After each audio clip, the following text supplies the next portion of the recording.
Good evening, good people. We are so glad to have you here with us tonight. We're going to get started here in just a moment. So come on in, take your shoes off, get comfortable as folks are joining. Feel free to take this opportunity to invite your friends and comrades to come and join us here as well. Want to take a moment while you're getting comfortable to give some love to the team that spends every waking moment of every week since April making these calls happen. This is more than just checking boxes for us demographically or politically. This is about making sure that all of us have access to learn from and with one another and build the power of our people together. So I want to thank our interpretation team. I want to thank On Point. I want to thank all the tech and comms and design crew, every single partner organization, and every single one of you for getting folks on the call tonight. Good evening. Welcome to the Mass Call, where we process elections and our feelings, and where we're reminded of our work in this time and have an opportunity to learn together. We're in the final sprint to Election Day, and events are coming fast and furious. As you've been doing for many months now together, this Mass Call is our chance to take a step back as a movement and examine where we are. We want to look at the current events, but we also want to look past the punditry and put this election and this moment in a bigger context. So thank you for prioritizing the call tonight. Holler at your folks real quick. Tell them to join us. Today, we're going to be hearing from people on the front lines of our movement, people who I trust with my whole entire life about the work that they're doing in this election cycle and what you can do to do your part. We're also going to help you understand what the work in the field looks like right now as a deposit that we are making to build the movement and the voting electorate that we need to make structural change in this country now and in the future. Because we may be running to get to November, but we're also on the long march for freedom. This is not just a rapid response intervention. We're in it for the long haul. I'm Ashley Woodard Henderson, your hostess with the Moses tonight. I'm so happy to see you all here. Welcome to the folks who haven't missed a call. If you've been coming to the Mass Calls over and over and over again, I want you to say what's up in the chat. We also know that there's some new folks here tonight. We're really, really glad that you've joined us. And if you're watching on the Zoom, I want you to use the chat to say hello and where you're calling in from. I also want to shout out the folks that are watching on social media and on YouTube. Y'all feel free to use the chat in the comment section as well. And I'm sending a special dose of love to folks who are watching the recording after the live tonight. One thing before we get any deeper into the call is what we do every call. A reminder that when we fight for justice and liberation, there's always going to be some haters. The more visible our work is, the more they come after us. It's certainly upsetting, but we won't be surprised if there are trolls with us tonight. So if you see any hateful messages in the Zoom chat or on YouTube or socials, please flood the chat with messages of solidarity and other loving, justice-filled, liberation-filled information and love notes to one another. Remember that we can disagree, but we're not going to be disrespectful to each other tonight. So if you see it, feel free to just drown it out and stay focused on what we're coming here together to do tonight. Beloveds, it is now October. I want to invite all of us on this call to step off the roller coaster just for a second. I want to invite you to get your head out of your social media feeds. I want to invite you to be present just for this moment. Take 1 second to sense what's happening around you. You are here in struggle and solidarity. We're together. When you look back on struggles of the past at the work of our ancestors and the fights that we've been through, it's easy to get caught up in seeing them through the lens of hindsight. But we are in the middle of it right now, and the outcome is uncertain. What is certain is that our collective effort will contribute to the outcome. We are not passive bystanders, and we are not feeling things that are somehow different from anyone who has gone before us or is around us right now. We're in this together. So we have to turn off the pundits in our brain, and we need to get to work. That said, we can't ignore the elephant in the room. People are nervous. It might be you, like me. This race is close. If you have been on our previous mass calls, we've never once said that it would be anything but a close race. We see a power struggle going on right now for the hearts and the minds of working class voters, which make up the majority of this country. And that power struggle is raging every day, all around us. It's being fought on the policy level in terms of what our politicians do or don't do for our communities. It's being fought on the level of culture in terms of the stories that we're being told and that we're telling about our experiences as different groups of people in this country. And it's being fought at the electoral level as we look at the different voter dynamics that are in play. Let's keep our bodies completely supported beneath us by this earth. Let's take a break, take a breath together, in through your nose, out through your mouth, and acknowledge all the feelings that we're holding at the same time that might be in contradiction with one another.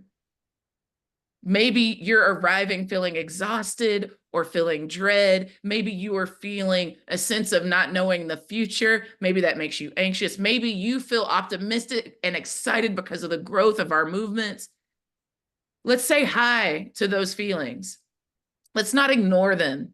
Let's not be overcome by them. Take a deep breath in through your nose and out through your mouth. Again, feeling your body supported by this incredible planet, wherever you are. Our long-term goal is to build the power of working class people across race, across region, to govern this country. Right now, we've been voting and saving democracy election after election, but we're not yet governing. Recognizing that it is not to say that we just need to give up or we need to just burn it all down. It's recognizing that we still have work to do. And fighting for the hearts and the minds of working class people is not just the right strategy, it is the only strategy. There is no path to governing in this country if we don't. There's no path to building durable majorities in the United States Senate if we don't. Even if the House, even if we did everything we could to get it back, we can't sustain our power there if we're only going to rely on affluent voters in cities and suburbs.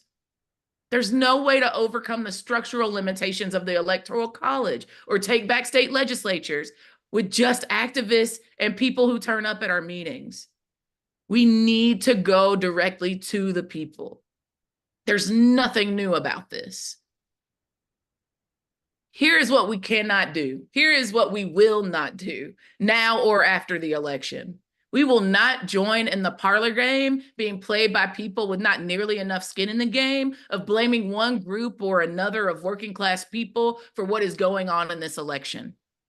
Right now, the pundits want us to believe that we need to be blaming Black men or Latino men. We need to be blaming Korean voters in Georgia, which Politico did a story on last week, or Arab and Muslim voters in Michigan.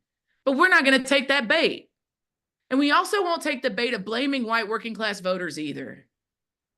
Maybe it makes people feel good to do that, or they feel justified if someone else is being blamed, but we won't take that bait because to take it only closes the door to what we really need to do, which is to organize across and through our differences and to build a deeper solidarity than the United States of America is used to letting us have. The late, great Miles Horton once said, "You can't be a revolutionary. You can't want to change society if you don't love people." Ella Baker put the same principle into practice by doing the hard work of setting up freedom schools in the South.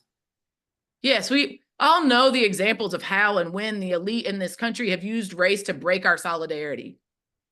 But we also know and have stories of a different America that is possible. For example, the United Mine Workers led some of the most important labor strikes in the 1930s, and they did this with an explicit commitment to organizing across racial lines. In 1931, Florence Reese, the wife of a Kentucky union leader, after her home was attacked by coal mine company thugs, wrote these words to the tune of an old Baptist hymn. Do you know it? If you know it, I want you to put it in the chat. What is the incredible song written by the great Appalachian Florence Reese to the tune of an old Baptist hymn? Which side are you on? Which side are you on? Y'all know it. We've picked our side. And our struggle will take us to November 5th. It'll take us to the days and weeks that will follow November 5th. It'll take us to the next decade of organizing that we need to do to build the power of working class people across race and region to structurally transform the economy and political system of this country that all of us call home. It's October, comrades. Let's get to it. So if you're down with what you've just heard, if you are feeling grounded in your purpose and commitment to building democracy, to blocking MAGA and building the party that we've always deserved, these things are exciting you, then there's work that you need to plug into. And for you to get information about how to do that, I need you, if you have not already, to text MASS CALL, MASS space CALL to 30403. That way we can get you the urgent ways you can take action tonight. We really need you to deploy to a swing state to knock on doors with Seed the Vote or support a phone bank that Surge is doing. You can text bank. You can build a wolf pack from home. You can sign up with the links that you're going to receive by texting MASS CALL to 30403. We're also going to make sure that we drop these links in the chat throughout the call tonight. So you're going to have multiple opportunities to sign up. And let me remind you what we're doing here. These mass calls are being hosted by the incredible Working Families Party and highlighting WFP member organizations and leaders from across the country. As always, we want these calls to be grounding, to provide you with information and strategic orientation from movement leaders that you can trust, and to give you concrete things that you can do to get off the noisy hamster wheel of information and misinformation being thrown at you and get you back to power building action. We've decided to add another call before the election so that we can dig deeper into how we plan to respond to the efforts being made by the right to subvert our free and fair election. Pause right now and RSVP for the next call on October 30th on 10:30, so it's on your calendar. Again, that call is going to be on 10:30. We need you to RSVP for it tonight. You can get the link when you text MASS CALL to 30403, and we'll make sure to continue to drop links in the chat. You can RSVP by clicking the Mobilize link that you'll see in the chat. We're going to have the MASS CALL on contested election scenarios. You can RSVP tonight. So the upcoming schedule of calls, just to remind you, is going to be following. October 30th, we're going to build resistance to the election subversion efforts of the right. And then on November 7th, we're going to have our regularly scheduled call to gather immediately after the election and prepare for whatever is next. Here's what we're going to be doing on tonight's call. First, as always, we're going to do a little bit of political education on our block and build strategy. Then we're going to have a panel of movement leaders who are on the front lines of talking to voters about what's at stake in this election. And as always, we're going to give you concrete ways you can plug into this work and take action, because we don't learn how to be strategic to just have a better analysis than the other guys. We learn how to be strategic to put it into practice and to build power. So let's get into this good learning.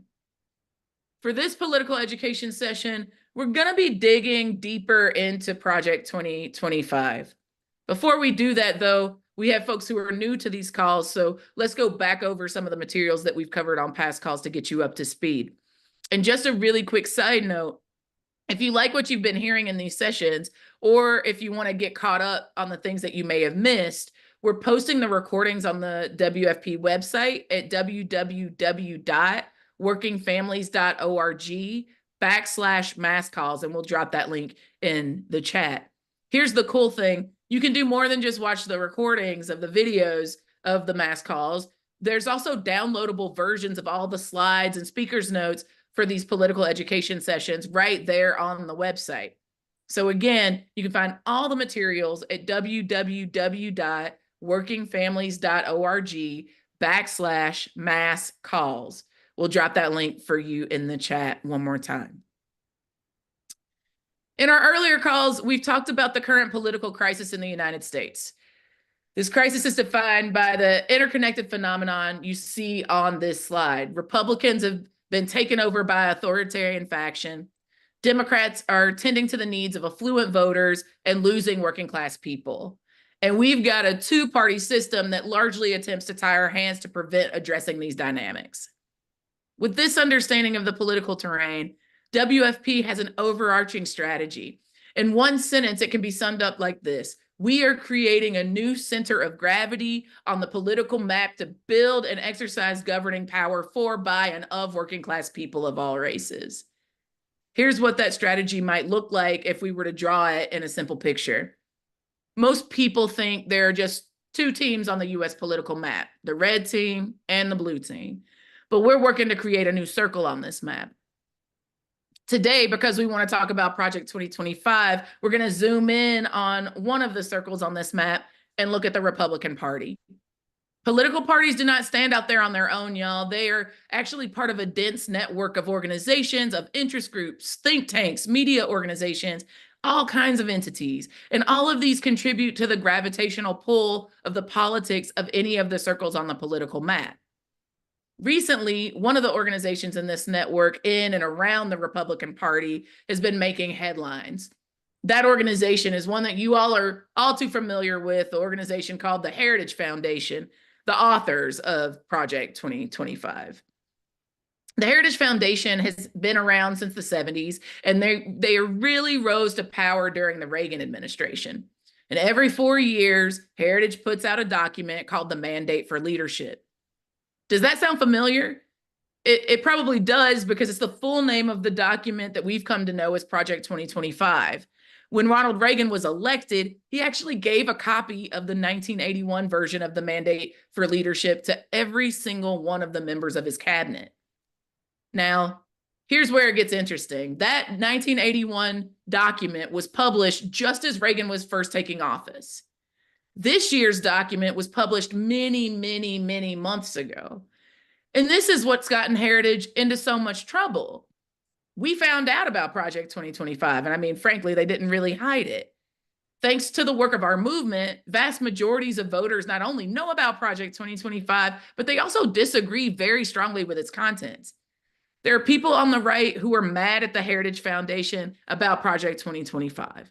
They're mad because Heritage committed the sin of saying the quiet part out loud. They gave up the game by putting this document out in advance of the election and then actually doing a PR blitz about it.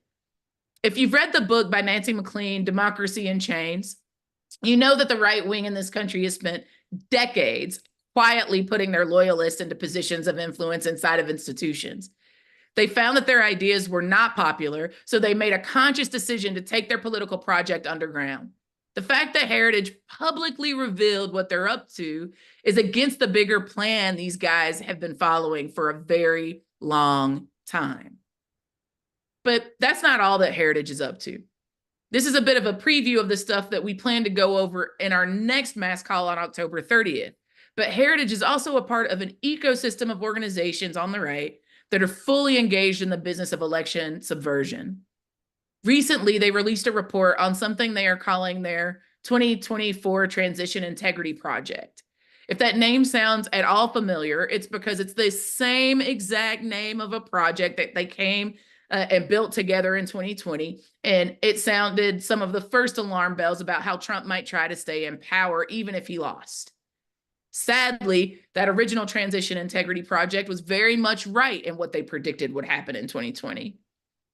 Heritage's off-brand sequel of the Transition Integrity Project has a different agenda. They are fully part of a noise machine attempting to create conditions for Trump to yet again contest the election result in 2024. This is Mike Howell. He's the person behind the scenes leading this work. The thing to really know about this guy is that he's an attorney who, under Trump, worked at the Department of Homeland Security. He's a board member of the National Immigration Enforcement Center, where he claims a specialty in advancing the deportation sciences and technology.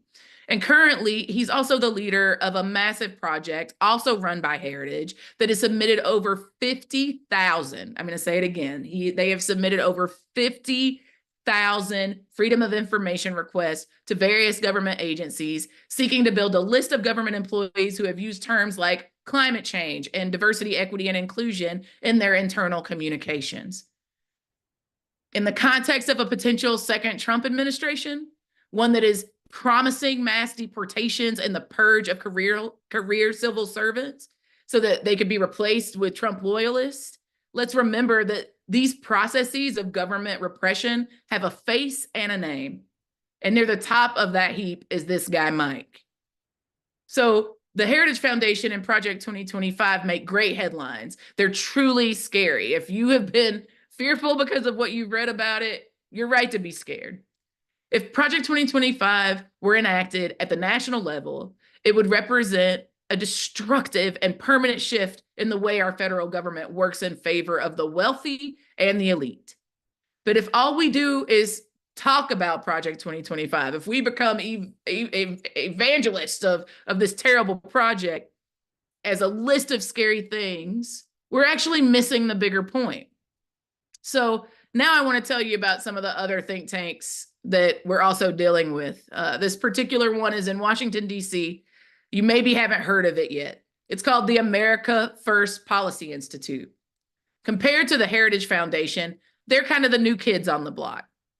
This is Kellyanne Conway, formerly Trump's campaign manager and senior advisor, and now an employee of AFPI.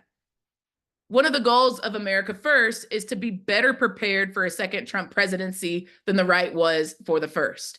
So who are some of the people at America First? Well, there's its president, Brooke Rollins. She used to be the director of Trump's Domestic Policy Council. And there is Linda McMahon, the former chief executive of the World Wrestling Entertainment Network and a major Trump donor. She's the chair of the think tank. We have Larry Kudlow, who used to be the chief economist at Bear Stearns and also a Fox News commentator, so you maybe recognize his face. He worked as an economic advisor in the Trump administration, and he is the vice chair. And after that is Chad Wolf. He's the CEO of America First. He was the acting head of Trump's Department of Homeland Security. Along the way, he was an architect of Trump's family separation policy, and he was the guy to send federal cops to cities in the wake of the murder of George Floyd. These are the top people in leadership positions at America First, but their website lists over 150 people on their staff, working on a range of issues from the economy to energy, education to healthcare and social issues to foreign policy and security. And if you want to know what a government in waiting for an incoming Trump administration would look like, all you got to do is look here. It's not just me saying that. Over the summer, Trump himself literally named Linda McMahon the chair of the AFPI to be his co-chair in the official transition planning team. So if you don't believe me, you can believe Trump himself. So what can we learn from all of this besides the fact that this situation is not funny? It's no laughing matter. What lessons can it teach us? For one, it can teach us something about how governing power actually works. This is a definition of governing power, which is actually not as simple as it seems. Governing power is about controlling the government. For a lot of folks, when we hear the term governing power, we think of it as a destination. You might hear it and think of it as a place that will arrive someday when we win enough elections. But if you live in a state like I do, where the forces of American authoritarianism are already firmly in control, this destination can feel very far away.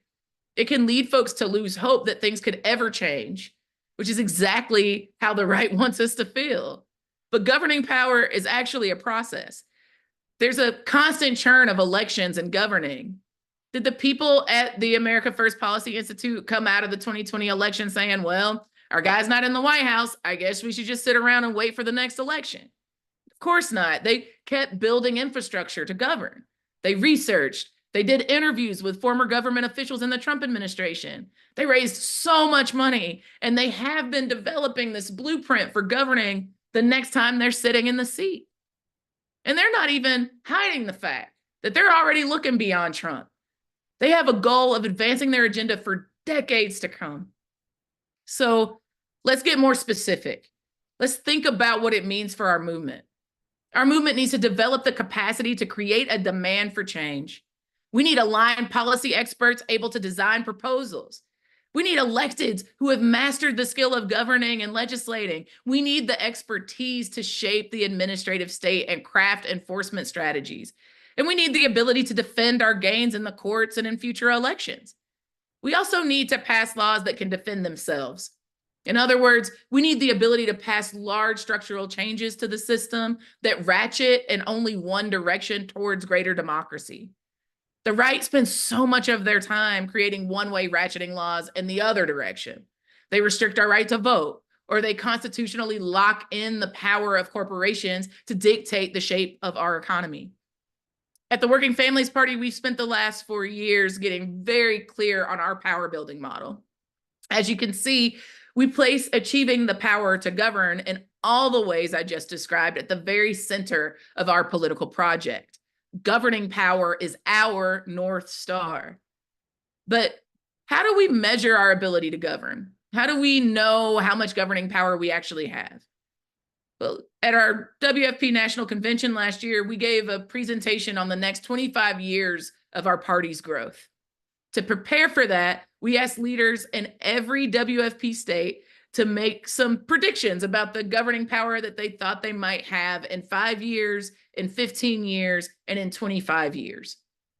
We asked them to give us their answers on the simple thermometer that you see on this slide. But let's take a look at an example of what I'm talking about. This is a hypothetical example of the kinds of answers that we got from people in WFP who are working in so-called blue states. A common goal for WFP is to do the organizing work to flip state legislatures. This does not get the headlines that presidential elections do, but in terms of being an indicator of our ability to govern, state legislatures are quite often where the rubber meets the road.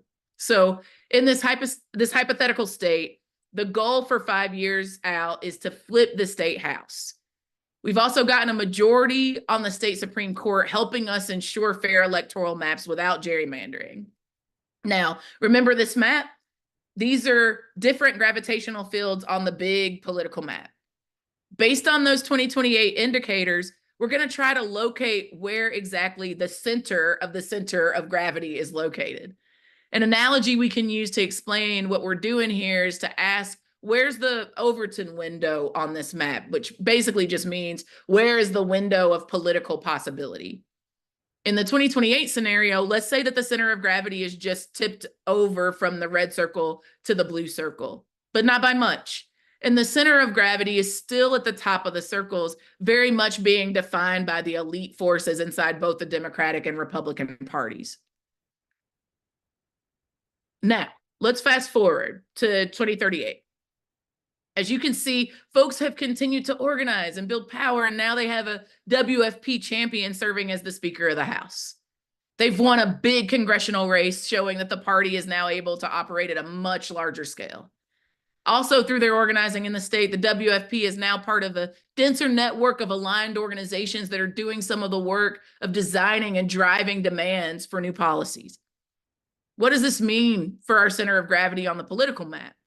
Well, you can see the center point has moved further in our direction.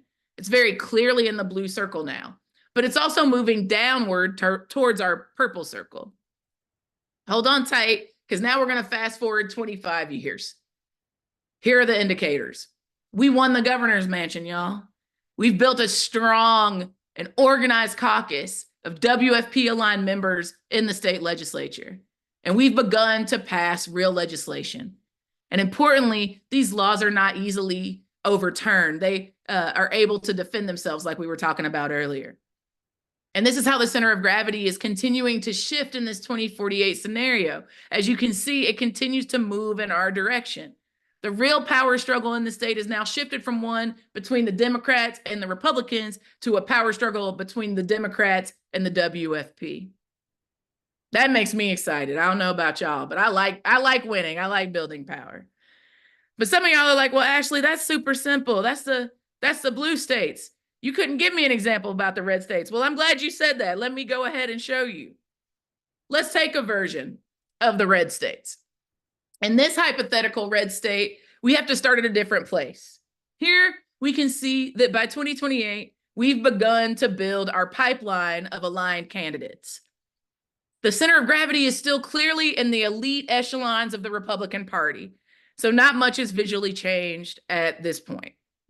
But by 2038, maybe we're starting to see some of the fruits of our labor. We won a hard-earned victory in a major city. Some of our original class of people from our campaign school have continued to climb the rungs of power. And sure enough, the center of gravity is starting to shift. It's still in the red circle, but it's moving in our direction. Pay attention to that. I'm going to come back to it in a second. By 2048, our candidate pipeline has grown, and there's a new narrative shaping the political scene. It's giving our folks hope that we can actually win stuff. People are seeing WFP as a real player. And here's where the center of gravity might be in 2048. I told you I'd come back to it. I want you to notice something here. Did you notice how the center of gravity didn't actually travel through the blue circle over those 25 years? Did you see it? There are certainly states where moving through our organizing and our power building, we might move that center of gravity from the Republican red circle to the Democratic blue circle. That's not impossible. But we also get to think that it is possible to imagine our states being where the Democratic Party, either because it's weak organizationally, because its brand is too damaged in the minds of voters, or some semblance of both, the Democratic Party is actually not a player at all. We can imagine states where 25 years from now, the center of power could actually be one between the Republican Party and the WFP, where we've built power enough to be relevant in that way. So if you had the good fortune to be hyped up by seeing the map at the WFP National Convention last year, you've already seen this. But for folks who haven't been, who weren't there and didn't get to see this, I'm going to show you. So after we asked the leaders in all the WFP states to think about where they would be on the path to governing power in the next 25 years, we put it all together into one animated map. And as you can see, the map starts off with the places where we're organizing right now. And as time advances, we can see new states coming online. We can see the evolution of each of the states. Some go from red to blue, some become new swing states. Some states go from blue to becoming swing states with the WFP. Some go from being red to being a swing state with the WFP. And we also think it's possible to imagine states where WFP has become the dominant political force over the next 25 years. That's where you shout. You missed your amen moment. So let me say it one more time.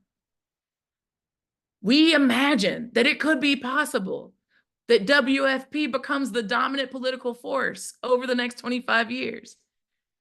I feel excited about that. So we're going to end this political education session with this picture of the governing power that we can and will build in the next 25 years. Of course, you might be thinking none of this is guaranteed, Ashley, but we're guaranteed to fail if we don't try, y'all. And I know that the combined organizing savvy represented by the incredibly brilliant people on this call is enough to, at the very least, get us started in a real way down the road to the vision of what could be. I'm excited to be doing that with you. I hope this inspired you to take some action, because we need you today. If you haven't already texted mass call to 30403, this is your opportunity to do it. We need you to both sign up to be on the mass call that's going to happen on October 30th. We need you to lead a wolf pack. We need you to join a canvas. We need you to phone bank and text bank. This is our opportunity to hang out with the Seed the Vote fam and really throw down to make sure our people turn out. We have canvassing toolkits. What you need, we want to get it to you, because we want to make sure that we left it all on the playing field, so that if we win hard, all the way win, and we win together. So please take a moment to just take these calls to action. All right, y'all. I promised you that we were going to get some time with some of the smartest people that I know. And I know I say that every call, but I know a lot of smart people. And these folks are not only my friends, my comrades, my colleagues, but they are people who I trust with my whole life. And you're going to hear from them about some of the things that they're seeing on the ground, both in relationship to Project 2025, what the GOP is doing, but you're also going to hear about the life-saving work that they get to do every day. So first, I'm going to bring up to the stage my comrade, Sindolo Diamia. He's from the Carolina Federation. Y'all give it up one time for North Carolina. North Carolina in the building. I know where two or three are gathered. There's a North Carolinian on this call, so y'all give it up for Sindolo one time. I'm going to bring up my brother, my big brother, my fam, John R. Taylor III, co-founder and co-chair of the Black Male Initiative in Georgia. I know there's some Georgia fam on the call today. And then I'm also going to bring up Jennifer Knox, who is not a stranger to you all. She helps plan these mass calls and is the National Director of Organizing and Tech Innovation with the Working Families Party, but is on the call tonight to talk about her home place, Wisconsin. So y'all give it up to this incredible panel. We got Jay Knox, John, and Sindolo on the call. Y'all give it up one time. Drop some reactions, drop some comments, drop some love to them. Send them the energy that they're about to give back to you. All right, Sindolo, let's start with you. I mean, first of all, you have been throwing down like a longtime friend and co-conspirator with me and with the party. And everybody right now has North Carolina in their mouth. Everybody's looking at y'all. And you've been up against some strong plays by the right wing to take governing power in North Carolina. It feels like right as people are starting to pay attention to your great state, this hurricane hits, and that just increases the amount of attention that you are getting. As a East Tennessean, I'm sending a lot of love to our comrades that are impacted by the storm all across Central Appalachia, but especially to our folks in Western North Carolina. And so just a lot of people are talking about the political realities there, whether they're living there or not. And so I want you to talk about how that's affecting your work. Is it a setback? Is it an opportunity to advance quickly? We're hearing the right echo chamber trying to take advantage of this crisis to spread their worldview and to break apart any potential working class solidarity. So what does the situation on the ground actually look like? And is there a path to governing power for working people in North Carolina? Yeah, thanks for having me on. And I'm excited to be jumping in after that great presentation about over the long term, what does it look like to really win for our people? And yes, there's a path to governing power for our people in North Carolina. And the reason the right is spreading disinformation about the hurricane is because they see it and they know they're in trouble. In our state, we've been building people power consistently, deliberately, intentionally. This year, our coalition, all of our comrades in the state together are knocking 4 million doors. It's the largest voter contact program that has happened in our state since 2012 with the Obama campaign, and it's all homegrown. It is all organizations on the ground in the state talking to millions of people about why we need to come together, what that's going to look like when we take power, and how we can take back our state. So that's what's happening right now. And the right wants to change the conversation, not to a conversation about how do we help our people in Western North Carolina. That's not what they're interested in. They're interested in distracting from the fact that they put forward a candidate, Mark Robinson, their gubernatorial candidate, who has been exposed again and again of not just being against the values of our movements, but even against the values of his own people. And that in 2020, he said, oh, nobody should ever get an abortion. In 2022, he had to admit him and his wife got an abortion. Just recently, he was out here talking about our trans sisters and disrespecting them. And then there was a whole expose about his objectification and sexualization of them.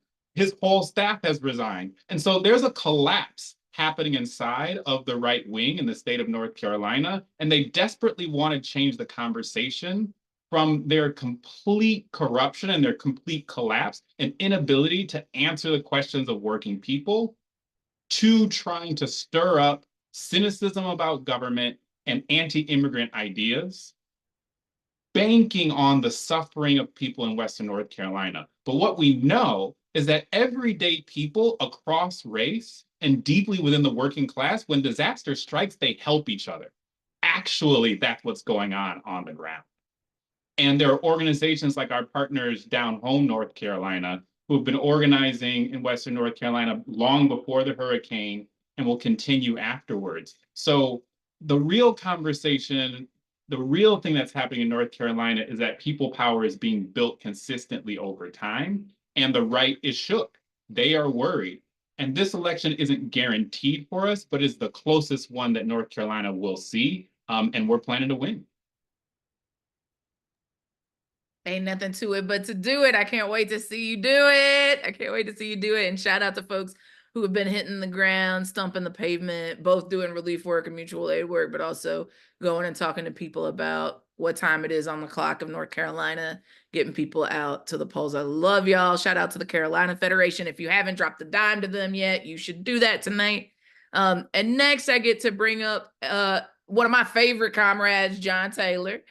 Who is the executive director of the Black Male Initiative, Georgia, and is helping to build Georgia WFP and WFP across the South. When some folks hear Georgia, they automatically have an impression of things that they've heard from the pundits about y'all being the reason that we're concerned about the electoral cycle this season. Some of that is a myth. Some of that is probably true. Give us some examples of the ways that y'all have been living under a GOP governing power and the ways that y'all are building power in spite of it, John. Absolutely. Can folks hear me okay? Yep, we can. Yep. All right, awesome. So look, the reality is Georgia is a hot mess. We do have a governor who continues to refuse Medicare and Medicaid expansion. We do have a network of Republicans who continue to argue for things like abortion bans, who herald and defend and support this idea that repeal of Roe v. Wade was a great thing. We do have hospitals shutting down all across the rural areas in the Black Belt south of Georgia. We do have a burgeoning group of supremacists and insurrectionists and terrifying humans who are so afraid of Black folks, they just don't know what they're going to do. But that's okay, because we have a coalition of brothers and sisters and folks who are diligently working. Since we started this campaign, Black Male Initiative Fund has knocked somewhere north of 675,000 doors this cycle. We have had about 650 canvassers on the ground, all of them people of color, BIPOC, or immigrant folks, many of them under the age of 35, all of them extremely focused on how we turn out this vote. And we're clear about the fact that we don't have some false precept that we're choosing our champion. We know we're choosing our opposition. We know we choose the landscape that we're going to fight around. We also know how to fight, and we're clear about who's going to help us get what we need for our communities. So when you talk about myth versus reality, it is true that the inception of Senate Bill 202, which was signed into law by one white man surrounded by 5 other scared white men in the office with a sister outside, queer sister outside knocking on the door, who they arrested, Park Cannon, for asking what they were doing, happened. We know that they are making it more difficult for us to get our folks to the polls. We are clear about the fact that they are terrified. They are purging millions of us from the rolls. But the truth of the matter is, no matter what they do, it just simply is not enough. As my grandmother would say, we all we got, but damn it, we all we need. So we have been working together in partnership, in coalition at AV with Working Families Party, building the Justice League of organizations that are growing a drumbeat on the ground to ensure that not only will we turn folks out to vote, because we're clear that voting just gets you into the amusement park. It doesn't get you on any rides. The voting won't get you the funnel cake. We know that participation after the fact is part and parcel to how we build power. So what we've been doing is stuff like our Stop Cop City Fight Back. where there were over 116,000 petition signatures signed by residents in the city of Atlanta who said we don't need militarized policing, because we're also learning that it's not good enough to put folks that look like us in office if they don't carry our political acumen. We've been on the ground, and to be clear, that fight wouldn't happen without WFP and their leadership on the ground. We've been working to build a coalition of labor and community, of academicians and political activists who are all standing together so that we can build power. And what that power looks like is the ability to hold folks accountable when we put them in office and snatch them back when they fail to deliver on the promises that they gave us, which cost our vote. So, it's clear. Is Georgia a mixed bag? Every day. Is it full of some of the best activists, movement folks, and real organizers I've ever had the pleasure to work with in over 30 years? Absolutely. Is Georgia going to save democracy? Not alone, but you can give us credit, and we'll take the t-shirt. But at the end of the day, just like Black men, if you see 6 folks in a foot race, you never look at the second fastest and say, boo. You feed them, you support them, you train them, you invest in them.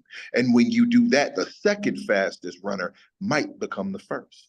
See, there's a problem when resource comes into our community late and last minute, and they fail to give us what we need to build sustainable grassroots, real deep relational capacity on the ground. So we, in spite of all the obstacles, keep showing up and showing out. And I hope that after this election, everybody takes note and finally realizes Georgia didn't turn blue, we've been blue. But we can't stay blue unless we build blue. We will not have a progressive community unless we move to something more powerful. And that's exactly why we need to grow WFP. Y'all better give that man some love. Y'all was talking about all sorts of stuff in the chat, and that Black man told y'all they hit 675,000 doors. On track to hit 1 million. Listen, don't play with them. While these pundits got y'all thinking Black men ain't out here doing what they supposed to do, they were in fact the second largest supporters of the Biden-Harris administration. Y'all better give it up for the Black Male Initiative. Shout out to Black Men Build. Shout out to all the people building the Working Families Party in the South. Shout out to Brittany Whaley. Y'all doing the damn thing. And I'm so proud. Thank you for not regarding it robbery to be with us, John. We love you. Next, I get to bring up, last but certainly not least, I'm going to invite Jay Knox, WFP's National Director of Organizing. And if, again, I said this earlier, but if you don't know this, she's one of the folks that's working behind the scenes every month to put these calls on. So y'all give it up one time for Jay Knox for making this happen. I've seen her all over the country this year. I'm not kidding. I feel like she's in a different place every week. But Jay Knox, you're headed to your home state. You're going to Wisconsin for GOTV.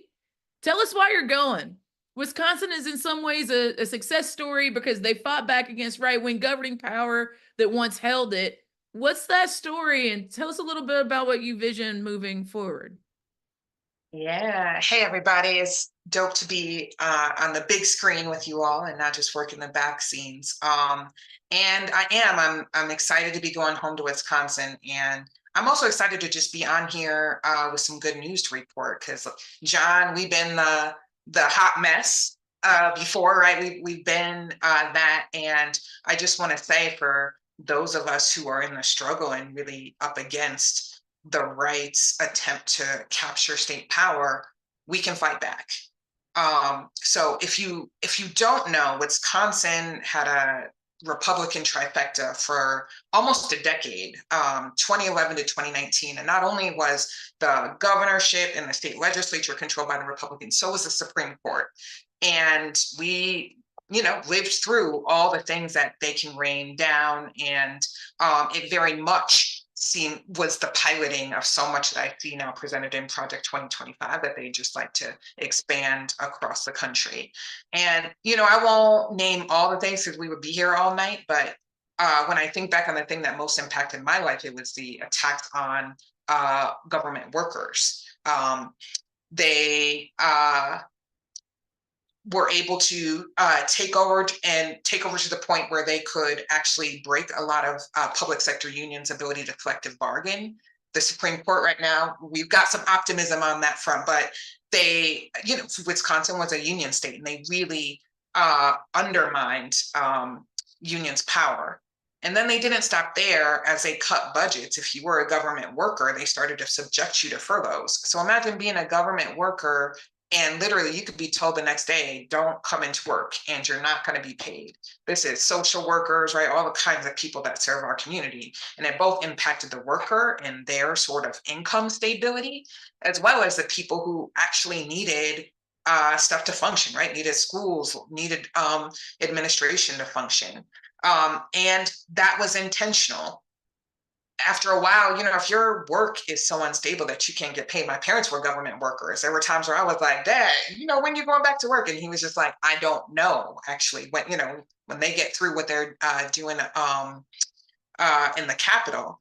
And, I think that was intentional. Part of that was we want people to quit these jobs so that we can replace them with people who are more loyal to us. And so when I see the Project 2025 goals that are anti-union and also that are stocking up, taking these applications for people who will ultimately be loyal to them, it's a repeat, but on a much different scale. And I am committed to blocking that because I've lived through the income stability that it can create for working families, bus drivers, all sorts of working people who expect and live their lives, right, needing just some stability and regularity, and for that to disappear overnight. Thankfully, this is not a sob story that we fought back, right? And I want us in this room to take very seriously that we have the opportunity to block Trump right now. And I know we're going to talk about it. There's a lot of, it's complicated. There's a lot going on in the country, but actually blocking Trump is of critical importance to working people and defending them, because the Project 2025 enacted can unleash a lot of instability. So we fought back. We were able to first flip the governorship and then able to flip the courts last year. And these were flipping them to sort of mainstream Democratic majorities. And a lot of times as a progressive, that's not the most inspiring race that I'm a part of, but it was important because this year, finally, we got new maps down. So the gerrymandering that they had done, literally our state right now is 1 seat away from a Republican supermajority that could override the Democratic governor's veto. Now, these new maps actually allow the potential for a 50-50 split. And so that's what we're trying to pull back from. Is right now we're on that 1 seat brink. We're trying to make as much headway as possible this year. And so, when See the Vote is out canvassing, we're talking about the top of the ticket in these electoral college votes because they're critical, but we're also talking about what's happening at the state legislature and how do we get to a blue majority. And I know a blue majority in many ways can be can have a lot of corporate power behind it. But in that blue majority, we know that it also empowers the WFP champions that we've been electing in primaries all across the state. And so over time, we want to build a strong working families caucus, an orange caucus. And to be, if we're part of a majority, then we can actually enact policies. And, our vision goes beyond that. It's our hope that not only can we get a real caucus in the state legislature, but Wisconsin is one of the states that we do think that maybe we could pass something like fusion voting. We talked about this on one of the earlier calls where we want there to be Democratic Party on the ballot, Republican Party on the ballot, WFP on the ballot, and the ability to, at the top of the ticket, we may need to endorse the Democrat, but down below, run our own folks. And I really believe that if I could imagine a 2028 or a 2032 where the entire country had to say, oh, hey, actually to win, the Democrat needs some votes from the Working Families Party, from a third party. What does that mean? I would love for the whole world to see that played out on television and to be able to ask, oh, actually, maybe I want to change. Maybe the two-party system, I realize, is not something that always has to be. And I want to demand change in my state. So we're fighting hard. You can support us. See the Vote is deploying canvassers out to Wisconsin. If you're in, I saw somebody in the chat that was in Chicago. If you're in the area, or even if you're further, come through and help us both win at the top of the ballot, but down ballot. Yo, y'all give it up one time for Jay Knox, the organizing team at WFP. I see you got mad Wisconsinites up in the chat going in. We see you, and we love y'all. Thank you so much for helping us believe that impossible things can be possible, Wisconsin. We see you. All right, y'all. We're coming close to the close. I know it's getting close to 9 o'clock, but you know, I can't let y'all out of here without hearing from our party leader, the great, the incredible, the principled, the disciplined, the rigorous Maurice Mitchell. Is going to give us a little bit of fire in our bellies to get these calls to action done in this last, like 3 Tuesdays left season of the election. So Mo, I'm going to toss it to you. Thank you so much, Ashley, and thank you for all of your work and all of your support to all of our people and for holding us in these conversations that we've been having on these mass calls. We see you, we appreciate you, we love you. Knox, Sindolo, John, thank you so much. I'm at a loss because for each one of you, I know all the work that y'all have been doing, you continue to do, and the product of that work, I believe, ultimately would lead to the victories, not just an electoral victory, but the true working people's victories that we all deserve. So thank you, y'all. Thank you for showing up for our people. And thank you in the audience for hanging with us tonight, because with 19 days left, every moment counts. Calls like this are the heartbeat of this movement. But these calls are not just a vibe or a moment to hear inspiring words, although Ash's words and Sindolo's and Jay Knox's words and John's words are inspiring, and they fill me up. Calls like this are also about action. And I want to start by highlighting the impressive ways you have already shown up. We need to list our accomplishments. What you all have accomplished so far has been impressive. Let's talk about the numbers. Let's break it down. Because people lie, but numbers do not. So together, just us joining these mass calls have contributed to a huge effort of talking to friends and family and neighbors and voters in crucial swing districts for the presidential election and battlegrounds where the control of Congress is at stake. You've attended a whopping total of 4,989 actions. That's almost 5,000 actions. And you've joined more than 2,000 new volunteers into the ranks of activists in this movement. Let's talk about our wolf packs. You've banded together in wolf packs across the country, in Florida, Oregon, North Kakalaka, in California, in Texas, in Louisiana, in Virginia, and in Pennsylvania that have gathered in person and virtually and organized to send more than 3,000 selfie postcards to voters, sent more than 286,000 texts, knocked on hundreds of doors, and made thousands of phone calls. These amazing wolf packs have organized more than 124 new volunteers into the work of reaching voters. As I say, the power of our relationships can't be beat, and you are proving it. Your work is proving it. We are proving it. Let's go to the doors. You've been hitting them doors. Collectively, folks on this call have knocked on more than 1,300 doors in critical swing states.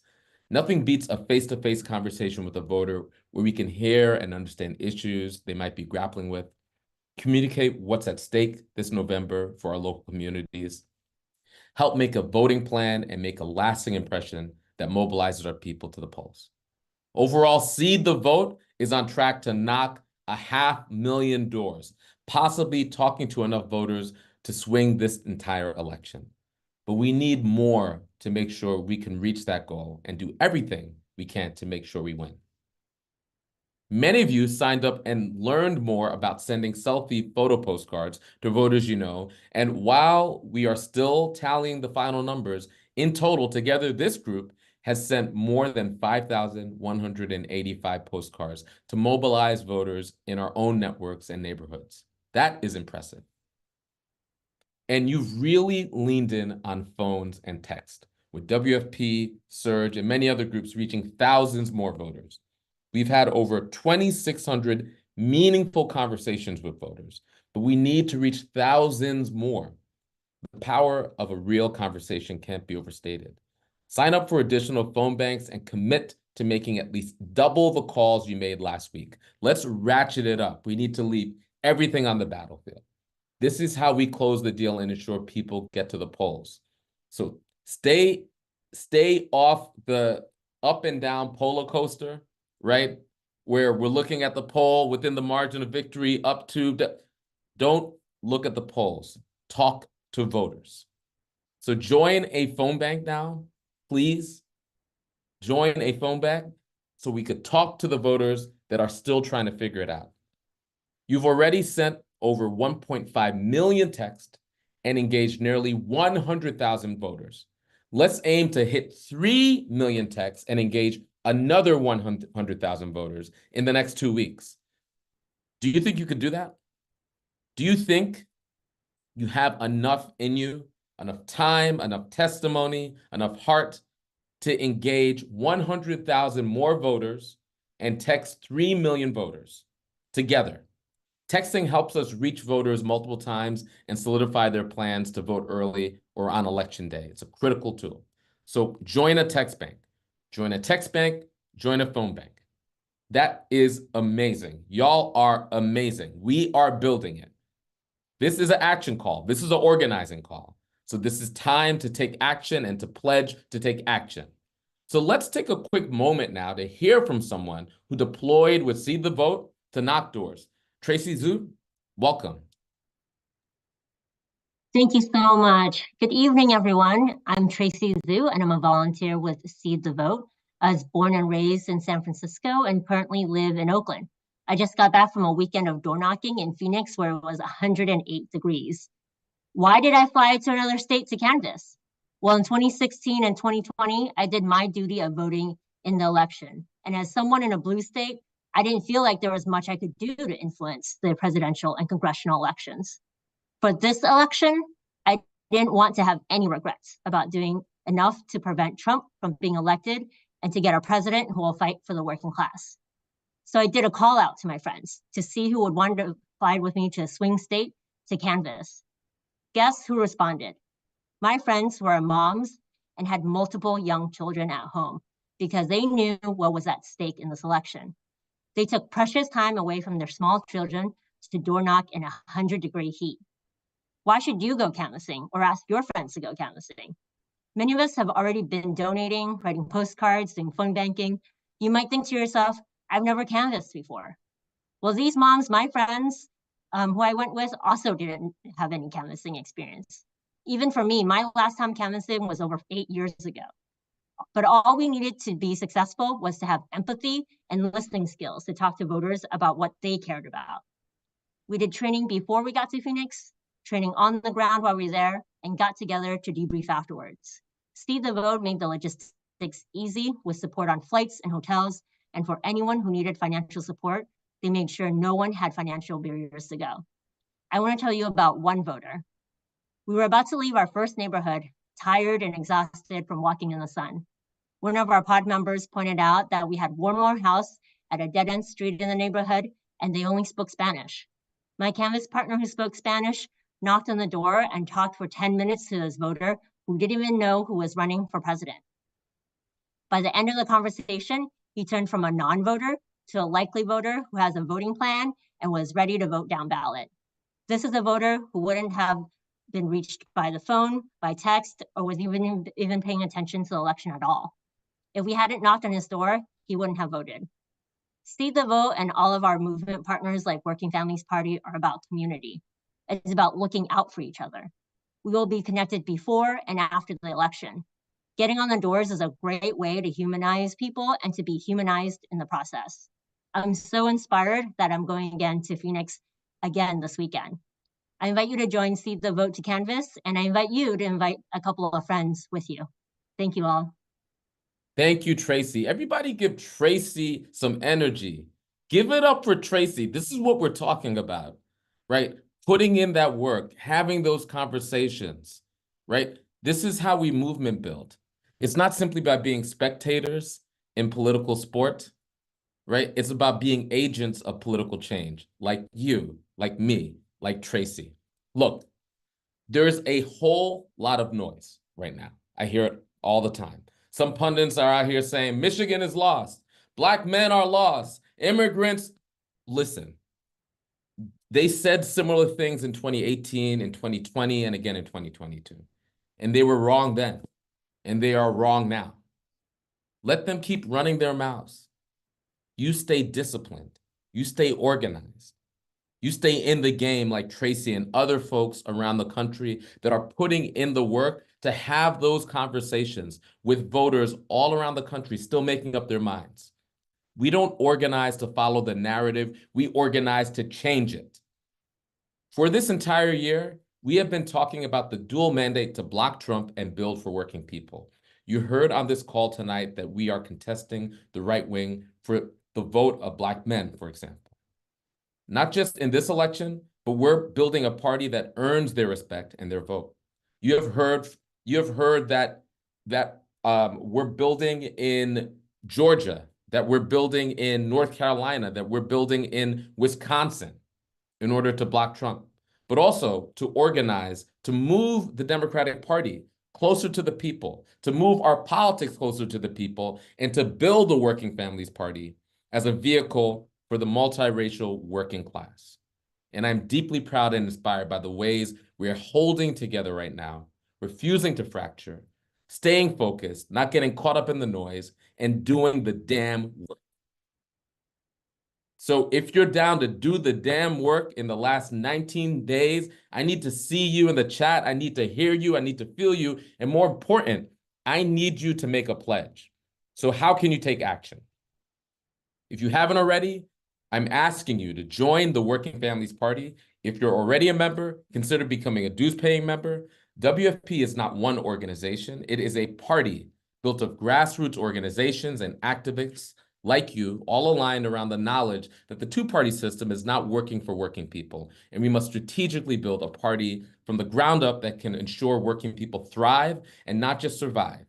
If that is what you know, what you believe in your heart, then welcome. You are part of the Working Families Party. All you have to do is make it official by joining us today. You could join us right now by going to wfpus.org/member. Next, we need everyone to deploy to a swing state if you don't live in one. In-person interactions are going to be the most effective. So if you can figure out how to get yourself off work, please do so. See, the vote is still taking signups for Pennsylvania, Wisconsin, Arizona, and Michigan. If you're watching this online, you can text mass call to 30403. That is mass call to 30403 to get all these links. We'll also drop links in the chat. Next, if you can't deploy in person, sign up for a phone bank. Surge, WFP, Carolina Federation, all have signups available. So Carolina Federation, Surge, and WFP all have signups for phone banks. Also, you could build a wolf pack. And if you can, build a wolf pack with your friends, family, and coworkers, and do more work together. I believe in us. I believe in you. And I can't wait to see you on the ground. So let's get it. Y'all heard our party leader. Can we give it up for Maurice Mitchell one time? Give it up. I see Emma has said, yes, I am signed up for phone banking with WFP. Dolores, I see you making plans to go to Wisconsin. If you've made a commitment, if you've taken up a call to action, can you drop in the chat what you're up to so we can shout you out? We want to make sure that we're celebrating the folks that are actually getting this work done. We see you and we love you. Thank you so much. You got a bunch of Howard folks in the chat too, brother. They love you. All right. So y'all, we are over time and we want to be intentional about respecting you. This has been such an incredibly powerful evening. I want to thank every single one of our speakers, to Sindolo, to John, to Jay Knox, to Mo, to Tracy. Tracy, you got so much love in the chat. We're so grateful for each and every one of you and for the incredible life and democracy saving work that you're doing on the ground. And to each and every one of you that didn't regard it robbery to also come and spend the evening with us. Thank you for being here, and thank you for taking up the work of these calls to actions with showing up for racial justice, doing their phone banks, or going out on a deployment with Seed the Vote, or sending out postcards or text banking or phone banking with WFP. Remember, we are in the thick of the fight right now, and the feelings that you're feeling are totally natural. Whether it's about the election, whether it's about what you're seeing that's happening internationally, whatever it is, I hope that, if nothing else, being on this call reminded you that you aren't alone. And as we leave this call today, let's remember that we need to hold multiple things at the same time. We are in a sprint to November 5th, and we are on a long haul march to build power over the next 5, 10, 15, 25 years. We are in a generational struggle. We are responsible for a generational struggle as much as we are in a rapid fire get out the vote drive. We're about building power. This is the double tempo we have to play and the power that we have to build. We're up against some powerful adversaries. My people would say principalities, against powers, against spiritual wickedness in high places. But this is not the first time that we or our ancestors have fought this kind of fight, friends. As we leave this call, we are more clear on the nature of what it is we have to block and the kind of power that we are committed to building. Remember, on our next mass call on October 30th at 8 p.m. Eastern, we're going to come back together. And also mark your calendars for November 7th at 8 p.m. Eastern for our post-election mass call. It is such an honor and a privilege to be with all of you in this struggle. Let's go win this thing.